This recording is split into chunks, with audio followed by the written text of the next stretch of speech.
हमें कुछ नहीं समझ में आ रहा हमारा क्या होने वाला है। हमें तरह तरह के नशे दे दिए गए हैं और उनमें धुतते हैं हम।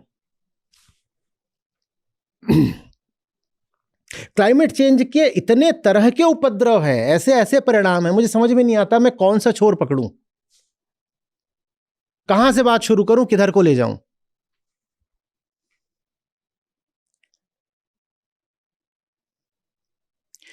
सूखने से पहले बाढ़ आएगी, क्योंकि जब ग्लेशियर पिघलेगा तो पहले पहल क्या आती है, तो पहले तो बाढ़ आएगी। पहले बाढ़ आएगी, फिर एकदम पूरा सूखा पड़ जाना है।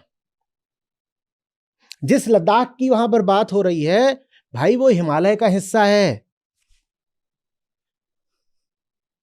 जब ग्लेशियर पिघलेगा तो पहले पहल क्या होगा, भारत की 150 करोड़ की आबादी में से आधी से ज्यादा जो हिमालयन रिवर्स हैं उन पर आश्रित है, पूरा उत्तर भारत। और ज्यादातर उत्तर भारत की नदियां हिमालय से ही अपना पानी पाती हैं। जब इतनी तेजी से ग्लेशियर पिघलेगा तो बाढ़ आएगी और उसके बाद कुछ नहीं। अपनी नदियां देखने को तरस जाओगे, नदियां नहीं है। और ये बहुत आगे की हम बात नहीं कर रहे हैं, ये बात हम अभी की कर रहे हैं। ये सब कुछ अगले कुछ सालों में, कुछ दशकों में होने जा रहा है। लद्दाख में ग्लेशियर्स के पिघलने के कारण जो वहां के की झीलें हैं और तालाब हैं वो खतरनाक स्तर तक भर गए हैं। जब उतना भर जाते हैं तो फटते हैं, और जब फटते हैं तो निचले इलाकों में बाढ़ आती है। वैसे ही कुछ हुआ था कुछ साल पहले, कितने साल पहले आप देख लीजिएगा, कि वहां पर एक भारी झील भर गई थी। तो इन्होंने, सोनम वांगचुक ने कहा कि एक दूसरे तरीके से इसमें साइफनिंग कर देते हैं पानी की।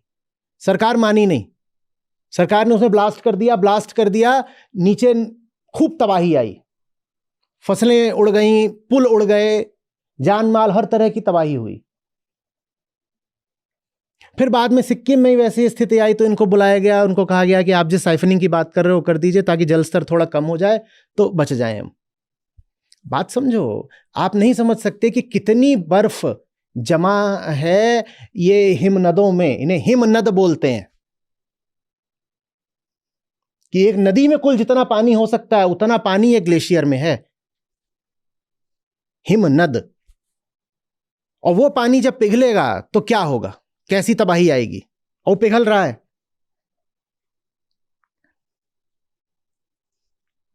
और उसके पिघलने से, मैं आपसे पहले भी बता चुका हूं कि एक बहुत गंदा फीडबैक साइकिल शुरू होता है। बर्फ का रंग सफेद होता है।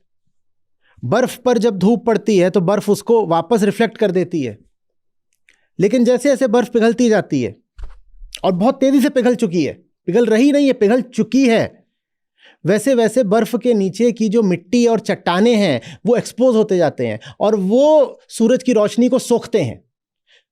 बर्फ नहीं सोखती, वो सोखते हैं। जब वो सोखते हैं तो गर्म होते हैं, वो गर्म होते हैं तो बर्फ और पिघलती है। जब बर्फ और पिघलती है तो रॉक्स और ज्यादा एक्सपोज होती हैं। जब रॉक्स और ज्यादा एक्सपोज होती हैं तो वो और ज्यादा सनलाइट एब्जॉर्ब करती हैं। जब वो और ज्यादा सनलाइट एब्जॉर्ब करती है, बर्फ और पिघलती है, बर्फ और पिघलती है तो और ज्यादा रॉक्स एक्सपोज होती हैं। ये एक ऐसे निगेटिव फीडबैक साइकिल चलता जाता है। और वही जो पानी है जो पिघल रहा है, जब उस पर धूप पड़ती जाती है और तापमान बढ़ता जाता है तो पानी क्या बन जाता है, भाप, वाटर वेपर, H2O। और H2O अपने आप में ग्रीन हाउस गैस होती है। ग्रीन हाउस गैस कोई सिर्फ कार्बन डाइऑक्साइड थोड़ी ही होती है। कार्बन डाइऑक्साइड से कहीं ज्यादा बड़ी ग्रीन हाउस गैस मीथेन है। N2O, H2O, ये सब ग्रीन हाउस गैसेस हैं।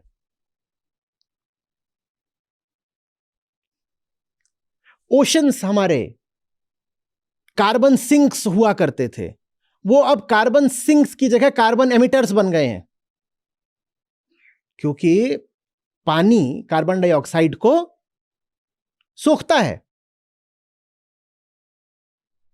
लेकिन उनका तापमान इतना बढ़ गया है कि अब वो कार्बन एमिटर्स होते जा रहे हैं।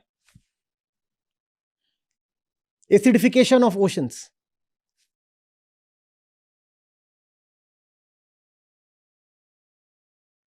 बात कुछ कुछ समझ में आ रही है। पानी का जल स्तर, अब ये जो पिघलेगा पानी, जो ये बड़े बड़े ग्लेशियर से, ग्लेशियर सिर्फ लद्दाख में नहीं है, हम आर्कटिक की, अंटार्कटिक की भी तो बात करेंगे। वहां से जो पिघलता है पानी वो जाता है समुद्रों में, और उससे समुद्रों का जल स्तर क्या हो रहा है? बढ़ता जा रहा है, बढ़ता जा रहा है, बढ़ता जा रहा है। आपको क्या लग रहा है हमारे बंबई जैसे शहर बचने वाले हैं क्या? जितने हमारे तटीय शहर हैं, चेन्नई, मुंबई, इन सब की जनसंख्याएं बहुत बहुत खतरे में आ चुकी हैं, और वो खतरा कहीं से टल नहीं रहा है। 2015 में पेरिस में बड़ा समझौता हुआ था, और 2015 के बाद से ग्रीन हाउस गैसेस का उत्सर्जन घटने की जगह और बढ़ गया है।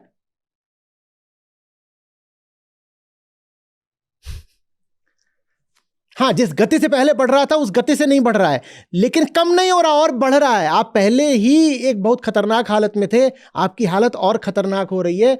और इसको जो वैज्ञानिक हैं, क्लाइमेट साइंटिस्ट्स हैं, वो कह रहे हैं we are accelerating towards our doom. We are not just moving towards our destruction, we are accelerating towards our destruction.